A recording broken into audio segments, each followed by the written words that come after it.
갈라디아서 오늘 7번째 강의를 함께 나누도록 하겠습니다. 지난주에 우리가 그리스도의 종이 되십시다 이런 제목으로 말씀을 드렸습니다. 그래서 순종, 순간의 순전한 마음, 또 순수한 마음, 그것이 바로 종이라고 했고, 그 종을 원래 성경에 원하는 종, 우리가 서번트라고 표현할 수 있지만 그 의미보다 더 강력한 슬레이브, 노예다라고 그렇게 표현을 했습니다. 우리가 주님의 종이 되어야 된다는 말, 달리 얘기하면 나는 주님의 노예가 되겠습니다. 노예가 되어야 된다. 이렇게 제가 설명을 말씀으로 선포를 했습니다. 아마 좀 불편했을 거라고 생각합니다. 보통 반감이 많을 수 있죠. 노예 그러면은 이 시대에 무슨 노예냐, 그렇게 우리가 생각해서 부정적인 우리의 의식을 좀 갖게 되기가 쉽습니다. 그러나 말씀대로 읽어야 되고 그 말씀을 되새겨야 되겠죠. 왜 우리로 하여금 그렇게 부정적으로까지 생각할 만큼의 그 표현이 노예가 되어야 된다고 했을까? 그거는 단어법이죠. 노예라는 말은 나를 가장 낮추는 그런 의미입니다. 그 말은 내가 그렇게 낮춰서 나를 완전히 노예처럼 할 수 있는 그 대상이 그만큼 높은 존재, 내가 나를 낮출 만큼 할 수 있는 가치가 있는 존재라는 그런 의미입니다. 여러분 그런 분 만나면, 그런 대상을 만나면 얼마나 좋습니까? 그분이 뭐라고 하든 다 믿어요. 그분이 말하면 무조건 순종해요. 즉각 순종해요. 앞도 뒤도 안 돌아보고 그 자리에서 죽으라면 죽습니다. 그렇게 우리가 할 수 있는 그 주인 같은 대상이 있다면 그 사람은 정말 신나는 삶입니다. 그렇게 내가 목숨 바칠 수 있는 대상이 있다는 것은, 문제는 그런 대상이 없으니까 삶이 쉽지 않은 거죠. 그 의미를 되새기잖아. 내가 목숨을 바쳐서 그분한테 모든 걸 다 바쳐도 될 만한 그분이 계시. 그래서 나는 그분께 대하여 나는 종입니다. 늘 넘어서 나는 노예입니다. 뭐라고 말씀하시든 내가 그렇게 따르겠습니다. 그만큼 될 정도로 우리가 섬겨야 될 하나님에 대한 이해가 필요합니다. 묵상이 필요합니다. 우리의 삶에 왜 자꾸 왔다 갔다 하죠? 왜 우리의 삶에 어떤 그 힘이 없는 무기력한 상황이 되죠? 관계가 이렇게 연해지기 때문에 그렇습니다. 다이버트.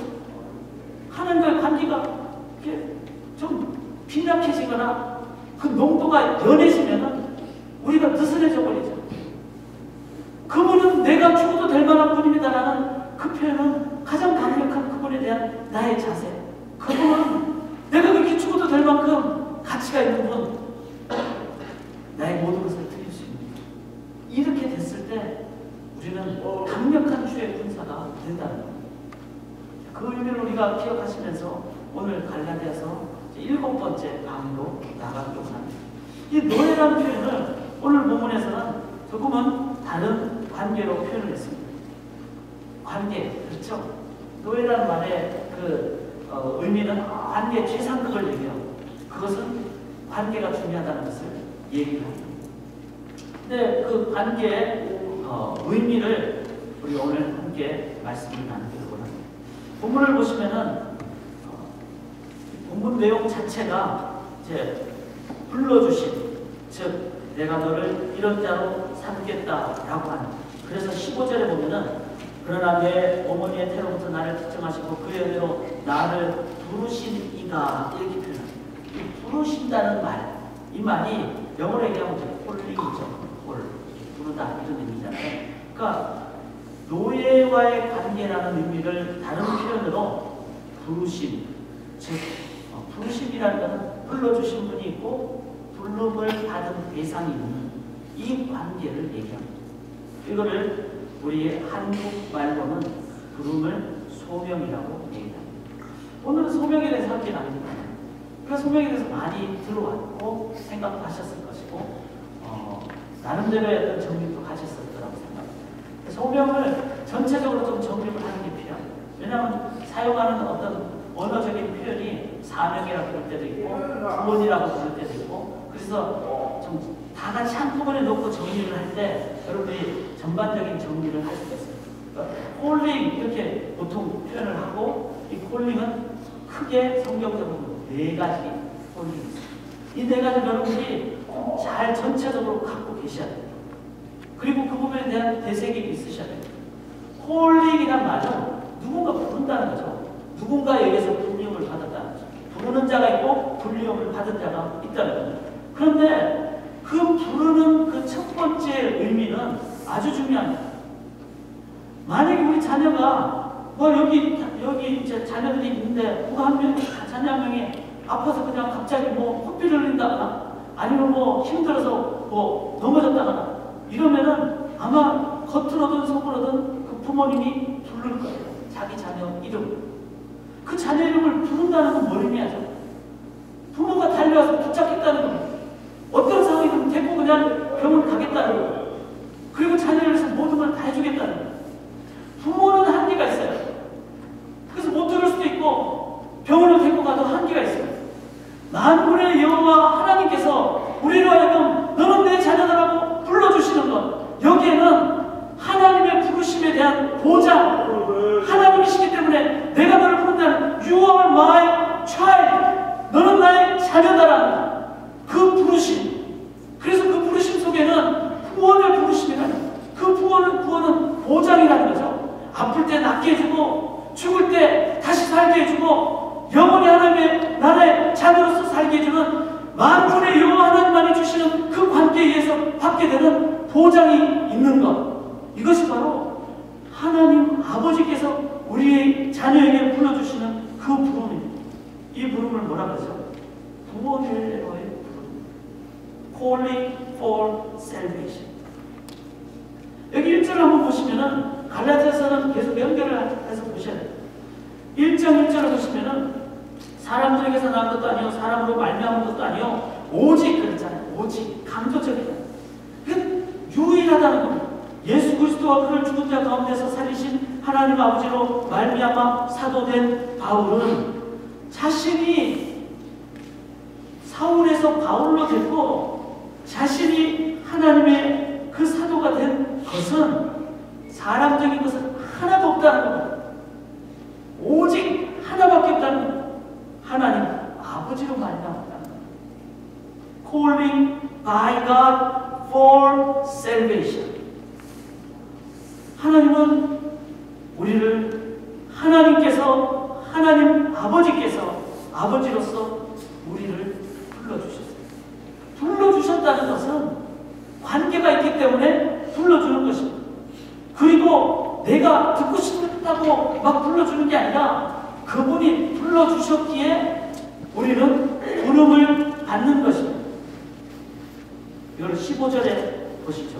15절에 보시면 그러나 내 영혼의 피로부터 나를 특정하시고 다 아시고 그의 은혜로 나를 부르십니다. 부르시는 그 속에는 은혜의 값을 치르셨어요. 그 말은 하나님의 값, 하나님 인간이 되시고 하나님이 우리를 위해서 하나님의 모든 것을 다 주시는 이 부름은 백만불이 아니라 어떤 것으로도 값을 매길 수 없는 가장 귀한 끈끈한 관계의 부름이라는 겁니다. 이것이 구원입니다. 이 구원은 나를 부르시니까 하나님이 나를 불러주신, 그래서 그 구원은 내가 그 하나님께 나아가기 때문에 구원을 받은 것이 아니라 그분이 나를 위해서 actively waiting 하시고 그분이 나를 위해서 이름을 불러주신, 먼저 불러주신 아버지께서 계시기에 우리가 그분을 향하여 어쩔 수 없는 나의 연약함을 인정할 때 내가 다 더러운 존재가 된다. 하나님 앞에 나갈 자격이 하나도 없어도 그분은 그 자리에 서서 기다리고 계시면서 내 이름을 불러주시는 그분이 계시기에 내가 그분 앞에 내 모습 이대로 나아갈 때 그냥 받아주시는, 먼저 불러주시는 그 하나님, 그것이 바로 구원입니다. 구원은요, 우리가 보통 이렇게 잡는 게 아니죠. 이렇게 잡는 거죠. 그래서 내가 놓을 수가 있어요. 하나님 나를 붙잡고 가시는 거예요. 신앙생활 하면서 구원이 확실히 연해질 수도 있고 또 힘들 수도 있고 하나님이 두려워 말라 나의 강한 오른팔로 너를 붙들리라 하나님이 우리를 붙잡아 주시는 그 하나님의 구원이 있기에 이 구원은 하나님에 의해서 영원토록 가게 됩니다. 그리고 견고한 강력한 하나님의 의를 이것이 바로 하나님께서 주신 구원의 본질적인 의미입니다. 이 구원을 우리가 깨달을 때 구원은 나에게서가 아니라 하나님에게서 나온다는 것을 깨달습니다. 구원의 그 강력한 구원의 영원성, 구원의 보장성 이 부분을 우리가 마음의 기쁨과 담대함을 갖게 됩니다.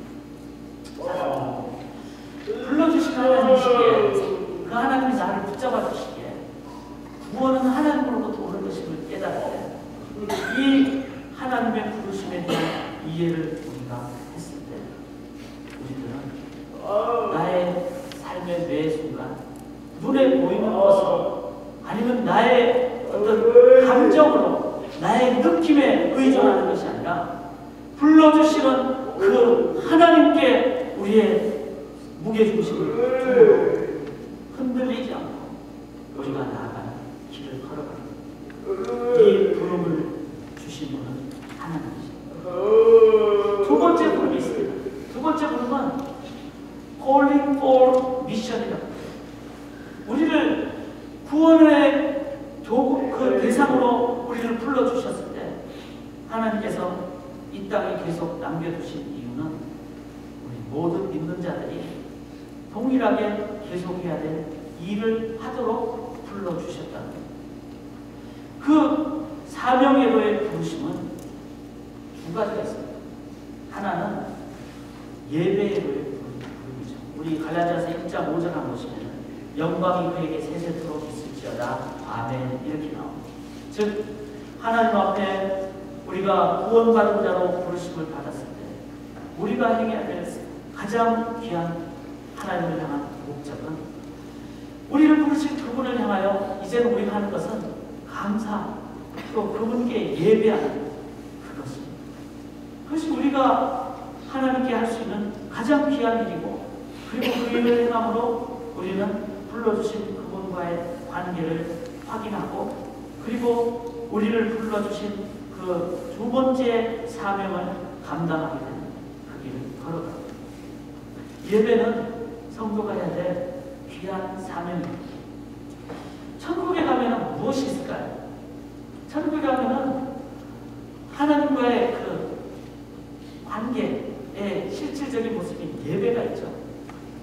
그 예배는 이 땅에서 드리는 예배의 연속입니다.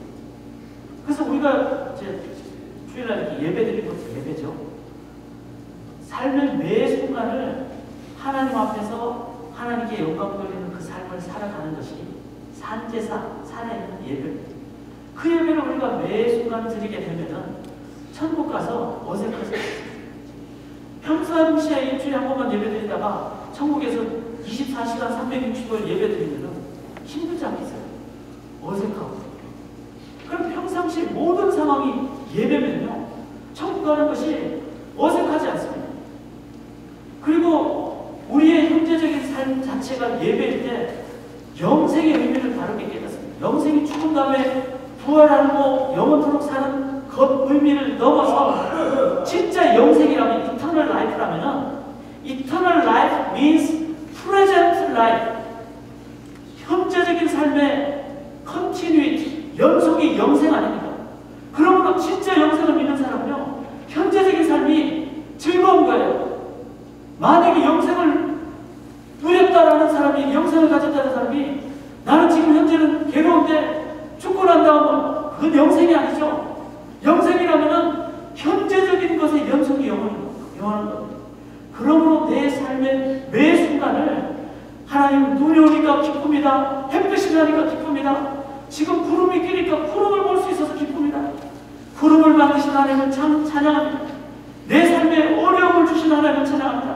왜? 교만치 않게 하시려고. 어려움을 통하여 하나님을 의지하게 하려고.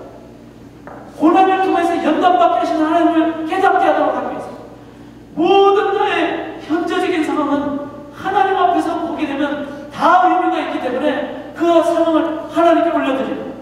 그래서 every moment is moment of worship. 그것이 바로 예배의 삶입니다. 이 예배의 삶을 우리가 살아가는 한은 천국이 기대될 뿐만 아니라 지금이 천국이고, 그리고 천국 가서도 전혀 의상하지 않습니다.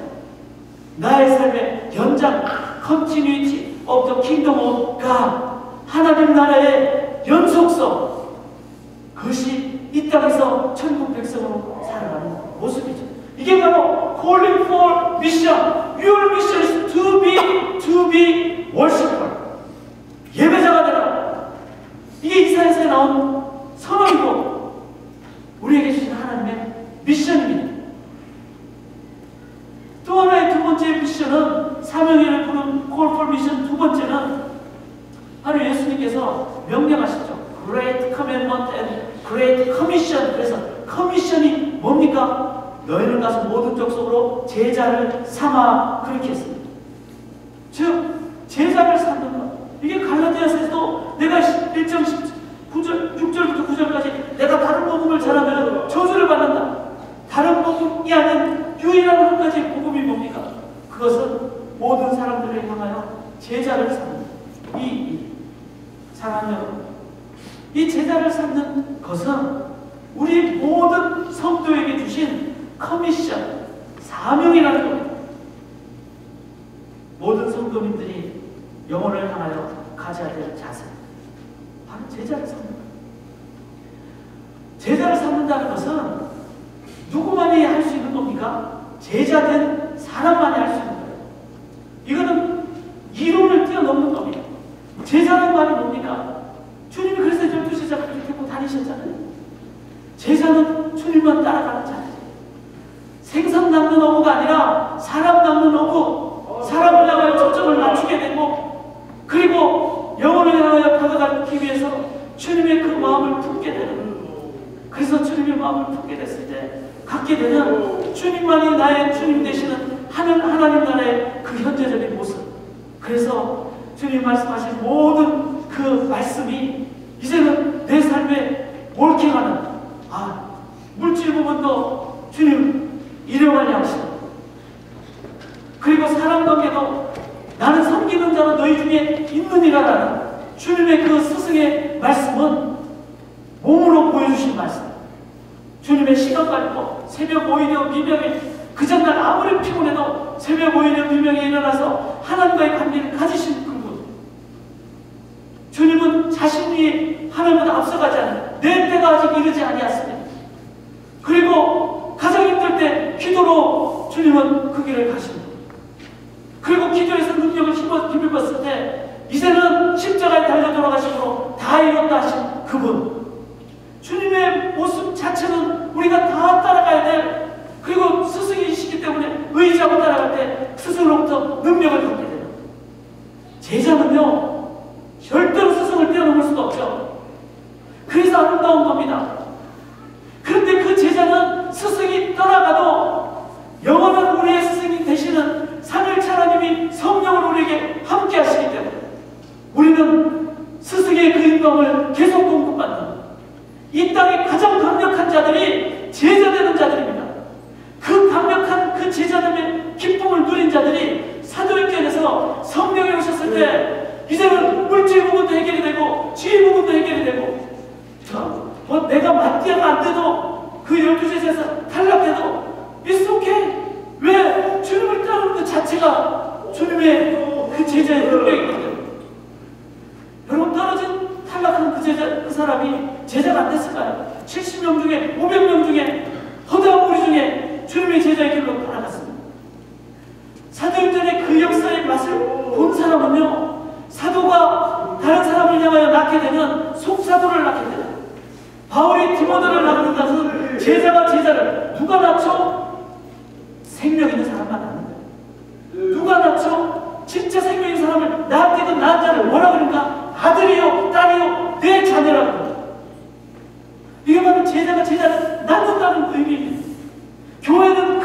나갈 때 교회는 가장 강한 주님의 그 길을 나가는 게 커미션, 미션, 콜링 폴 미션, 예배자가 되시는 것. 이게 천국까지 가는 것이기 때문에 제자를 삼는 것, 이것이 바로 우리가 주님이 우리에게 주신 두 번째 콜링, 삶. 여기에 대해서 여러분 누구도 한 사람도 여기 안에서 벗어날 사람, 첫 번째 콜링을 받은 If you are called by the first level of calling, 하나님이 여러분 알아요. 너는 내 자녀다, 너는 내 아들이다, 내 딸이다. 그는 하나님, 여러분 우리 엄마가 재현이 엄마가 지금 옆에서 재현이 보면서 그냥 있겠습니까? 붙잡고 안고 몸이 커져가지고 이제는 감당하기 힘들어요. 그래도 안고. 왜? 너는 내 아들이기 때문에. 첫 번째 콜링을 받은 사람은 구원받은 자고, 그 하나님이 우리 육신의 자녀도 우리가 끝까지 붙잡고 가듯이 하나님 우리를 붙잡는 그 부르심은, 첫 번째 콜링을 여러분이 받았다면은 여러분은 보장된 거예요. 그렇다면 두 번째 콜링, 예배자가 되는 거죠. 그분을 향하여 우리 삶의 모든 영역에서 예배자가 되는 거예요. 그 예배의 기쁨을 다른 사람들에게 나누는, 그게 바로 제자사입니다. 여러분, 제자 훈련을 왜 우리가 신앙 집중 훈련반이라고 이름을 고쳤습니까? 세가족반도 제자반이고, 복음반도 제자반이고, 사역장 훈련반도 제자반이고, 지금 이것도 제자 훈련이고, 셀모임도 제자 훈련이고, 우리의 삶 전체가 한 번도 예외 없이, 만약에 첫 번째 콜링에서 여러분들이 That's it! 나는 그것으로 끝이야! 구원받았으니까! No way! 그건 아닙니다. 왜? 하나님은 계속 여러분을 불러주셔서 진짜 부름, 첫 번째 부름을 더 많은 사람들이 받도록 하기를 원하는 것이 아버지 지금 애타게 부르시고 계십니다. 그 부름을 우리가 증거해야 된다. 그래서 두 번째 콜링 for mission for every Christian, 예배자. 이 시간에 여러분 영이신 하나님께 예배로 여러분들이 나가보세요. 이 설교가 살아있는 설교. 목사가 설교를 어떻게 하든 그게 중요한 것이 아니라 우리의 하나님의 메시지를 듣고 하나님께 예배를 드리는 이것이 살아있는 영으로 예배드리는 신령과 진정의 예배. 꽃을 보면서 예배하고 하나님 형상을 가진 사람을 보면서 예배하고, 그리고 모든 사람을 대할 때마다 우리 관계는 간단한 딱 한 밖에 없어요. 저분이 첫 번째 콜링을 받았냐 안 받았냐. 받았다면 두 번째 저분을 향하여 우리 같이 제자가 되십시오. 이거 하나밖에 없어요. 제자가 되겠다는 거기에는 겸손함이 있죠. 스승기 아니는 것이 있죠. 거기에는 모든 사람이 다 낮아졌죠. 여러분, 예수님의 12제자 중에 거기에는 식칼을 들고 다니는, 저는 신학교 때 그렇게 배웠어요. 식칼이 18장도 있어요. 칼을 들고 다녔잖아요. 베드로가 말고의 길을 짤 때 있었던 그 칼은 어떤 의미에서는 식칼이의 18장의 칼이었어요. 그 독립투사들이에요. 그게 독립투사하고 정반대 원수 같은 세금쟁이들도 있었어요. 세금쟁이하고 독립투사들이 한 그룹 안에 같이 있었어요. 그게 바로 예수님의 무리였어요. 예수님의 제자들의 그룹이었어요. 그 초간단 관계법입니다. 인간적으로 얘기하면 서로 총칼 들고 싸워 죽여야 되죠. 그러나 예수님 말씀, 우리는 다 주님의 제자입니다. 이거 하나의 원리로 나가니까 사람을 대하는 것은 배경도, 그 사람의 외모도 다 바뀌었습니다.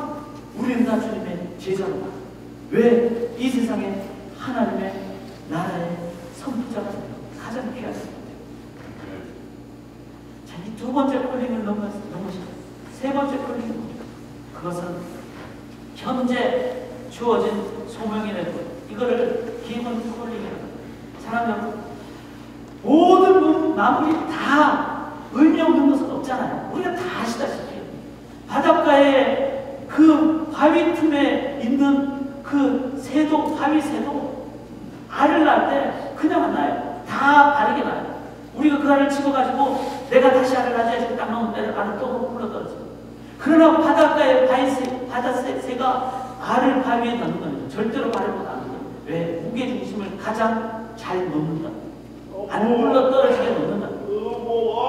모든 것은 참새 한 마리도 하나님 뜻이 아니면 떨어지지 않습니다. 그렇다면 하물며 여러분을 구원받기 첫 번째 콜링을 부르고 두 번째 콜링을 하고 여러분을 여기 앉아있게 하고 여러분을 삶의 현장을 보내신 것은요 다 목적이 있기 때문에 그게 여러분 지금 현대적으로 부름받은 영역이 있잖아요. 뭐죠?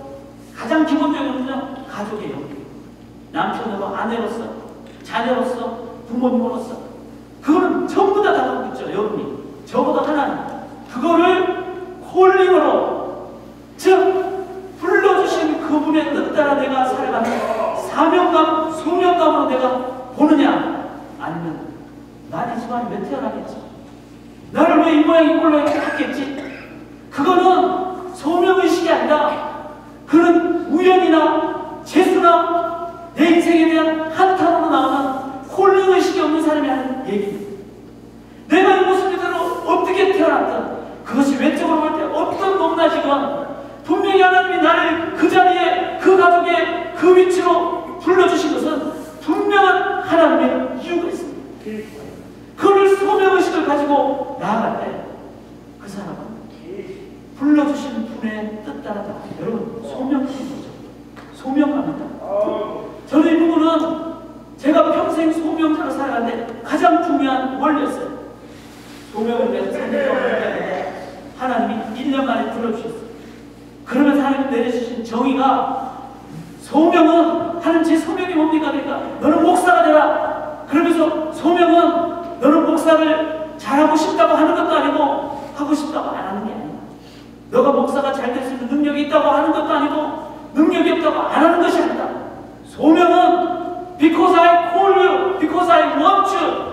내가 너를 원하기 때문에 내가 너에게 원하는 것이다. God wants from me to do something. 그게 calling이에요. 그분이 나를 위해서 다 주셨어요.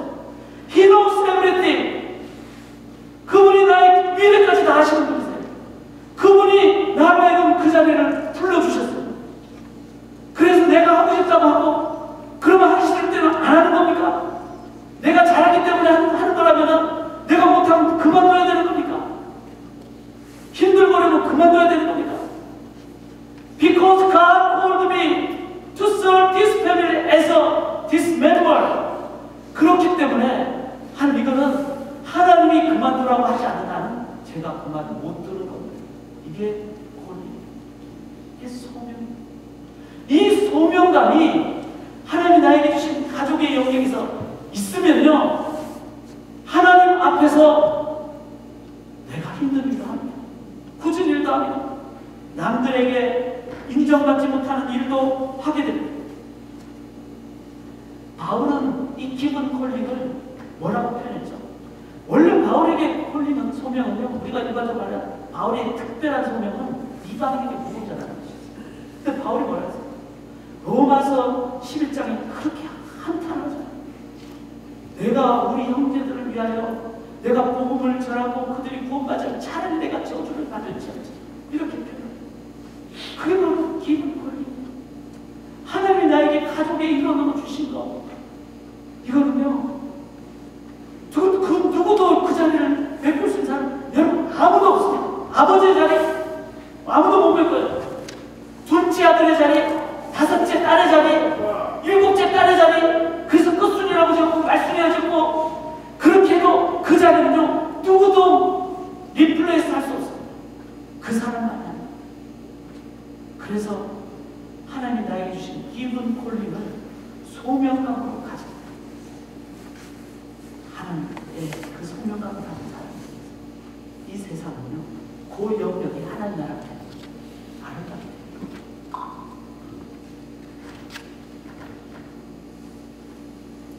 소명감 중에 이 세 번째가 기분 콜링입니다. 여러분 뭘 여러분이 기분 받으셨어요? 그걸 한번 잘 생각해보세요. 자, 우리가 첫 번째 콜링은 크리스천으로서 부르는 콜링입니다. 지금 말하는 소명은요 믿지 않는 사람 얘기하는 게 결코 아니에요. 하나님으로 자녀로 부름받은 사람. 부름받은 사람이 여러분 지금 기분이 뭐가 있죠? 가족이 있잖아요. 또 하나는 뭐가 있습니까? 교회. 성도의 모임으로 불러주셨어요. 그래서 여러분들이 로컬 처치의 멤버로 있는 것이 로컬 처치에서 이 어느 교회든지 로컬 처치의 멤버로 있는 것을 내가 그냥 지나가다가 그냥 여기 와서 예배 드리고 또 다음에 딴 데 가서 드리고 또 다음에 또 딴 데 가서 드리고 막 한국의 평행운동처럼 막 그렇게 하는 그 소명감이 없는 하나님 주신 기분 콜링에 대한 온전한 이해가 있습니다. 나를 왜 크리스찬의 공동체로 불러주신 데 대한 소명감적인 관점을 여러분들이 보신다면 소명감은요, 내 기분 나쁘다, 내 기분 좋다, 내 만족스럽다, 그거 아니야. 불러주신 그분의 뜻 따라 나아가는. 그래서 저희가 멤버십을 시켜드리지 않잖아요. 새가족권을 해야 되고 공동회를 한다면 세례를 받아야 되고 그것이 형식을 넘어서 진정한 엄중한 과정이 되는. 왜? 그래야지 그런 교회 성도님들, 소명감을 가진 성도님들의 교회에 의해서 교회는요, 세상의 그룹과는 다른 그룹이 되기 때문에. 세상은 이기적인 그룹입니다. 계산적인 그룹입니다. 내 입맛에 안 맞으면 떠납니다. 프로핏이 안 나면 얼마든지 떠나도 되는 곳이에요. 교회는 하나님의 부르심 따라 내가 하나님의 뜻대로 어떻게 할 것인가에 그 소명감으로 있는 공동체의 지체들의 모임이라는 것이죠. 그래서 어린이 설교 때 했던 그 설교가 중요한 거예요. 내가 역할을 안 하면 온몸이 피곤해지는 거예요. 손이 안 잡으면 온몸이 못 먹어요. 눈이 역할하면 못 가요. 발이 안 가면 가지를 못하는 거예요. 교회의 소명감의 성도님들이라면 교회가 그렇게 될 때 289조가 아니라는 거예요. 모든 단체는 20%가 다 그룹을 움직이는, 교회는 절대로 그래서는 안 됩니다. 이 소명감이 있지 않고서는요, 교회는 절름발이가 아니라 그냥 모든 신체가 다 역할을 하는, 겨우 그냥 살아 생겨나는, 그게 오늘날 교회야. 왜? 지체의 소명감의 의식이 없기 때문에. 여러분, 정말 우리 교인이 100명이든 10,000명, 이게 중요한 게 10명이 교인이라면, 공동구의 성도님이 158명이라면 158명이 전부 소명감을 가질 때, 그게 15명이 관계없어요. 그 숫자가 소명감을 가질 때 그것이 진정한 세상을 향하여 저기는 거룩과 헌신과 섬김에 살아있는 유기체적인 공동체다. 이게 되는 거죠. 네 번째 부름은요, 획득되어진 소명이라는 부릅니다. Attained Calling이라고 하죠. 자, 기분이라는 것은 완전 수동형이잖아요. 나의 그 관계없이 내가 어디 가정에 태어났고 이런 기분. 그러나 Attained라는 것은요, 내가 하나님에 의해서 주어진 것을 내가 attain하는. 그래서 굳이 표현하자면 수동형, 능동, 아니면 능동형, 수동형. 즉 하나님께서 우리에게 주신 것을 내가 붙잡는 그 나의 노력적인 모습이 있어요. 이거를 사람마다 다르다는 겁니다. 각자 성도님에게 다르게 주어진 콜링이 있어요. 하나님께서 나에게 특별히 하라고 행하시는, 바울에게는 뭐죠? 이방인이라고. 이 콜링은요, 높낮이가 없습니다. 그리고 이 콜링에 대한 컨펌, 확인을 여러분들이 안 하시면요, 자꾸 괴로워져, 자꾸 비교하게 돼요. 그래서 자꾸 유혹을 받아요. 아, 더 좋은, 여러분, 콜링에 더 좋은 곳이 있습니다. 꼭 기억하세요. 하나님 있으라 그러고 있는 그 자리가 가장 좋은 것입니다. 거기에는 하나님이 드러납니다. 그래서 이 어테인드 콜링에 대한 온전한 이해를 갖고 하나님이 부르신 그 자리에 내가 소명자로 살아가시고 신은 하나님이 가장 기뻐하시고, 그리고 하나님 기뻐하시는 그것이 예배의 자리입니다. 하나님 나라 건설 자리. 제가 단기 선교를 어느 지역에 갔는데 선교사님이 저희들 이제 안내해주는데, 그 선교사님 하실 일이 참 많잖아요. 많은데 저희들이 가면 이제 저희가 금액을 선교 사역비를 선교사님한테 드리면은 그날 사역을 다 끝나고 밤에 남들은 먼저 자야 되는데 다 다 같이 이끄는 더 피곤한 선교사님이 그걸 하나하나 엑셀 파일에 다 몇 점까지 다 넣고 선교지니까 환율이 바뀌잖아요. 환율까지 하면 더 복잡해요. 그걸 몇 점까지 다 넣더라고. 아니 선교사님 그거를 이렇게까지 하십니까? 이게 바로 선교입니다. 소명은요 하나님 앞에서 하기 때문에 1원 1전이라도 하나님의 돈이라는 생각을 할 때는요 함부로 하지 않아요. 그 작은 영역까지도 하나님 앞에서 저는 그 선교사님의 모습을 보면서 하나님 앞에서의 삶을 배웠습니다. 그리고 그렇게 선교사님들이 살아가신다면 선교 현장에서 세상에서 볼 수 없는 가장 귀한 정성과 그리고 삶의 가장 귀한 존귀한 모습, 아름다운 모습 보여줄 것이라고 생각을 하게 됐습니다. 사랑하는 여러분, 소명에 대한 4가지 이해를 우리가 좀 정리를 할 수 있도록 합니다. 하나님이 불러주신 것은 여러분을 자녀 삼는다는 것입니다. 산을 불러주시니까 우리가 부름을 받게 됩니다. 그리고 그 불러주신 그분이 우리 아버지시기 때문에 그 부름은 한번 불러주시면요 이제는 영원한 부름, 강력한 부름. 그래서 흔들릴 상황을 여러분 가지셔도 그분은 안 됩니다. 그래서 그분 바라보면서 나아가는 우리가 유아 세례를 주는 이유가 없거든요. 부르신 그분이 세례를 주는 그분께 초점을 맞추기 때문에 우리가 아무리 어려도 하나님이 불러주신 그 부름에 우리는 모든 것, 내 자녀를 다 맡겨드립니다라는 가장 부모로서 할 수 있는 최대 신앙적인 표현, 자녀를 위한 최대의 선물이 유아 세례. 하나님께서 주관하십니다. 그런 부름을 받은 사람은 홀리풀 미션, 예배와 그리고 하나님께서 명령하신 제자 되기를 구하는 그리고 기분 콜링이 있습니다. 내가 가는 그것은 학생들에게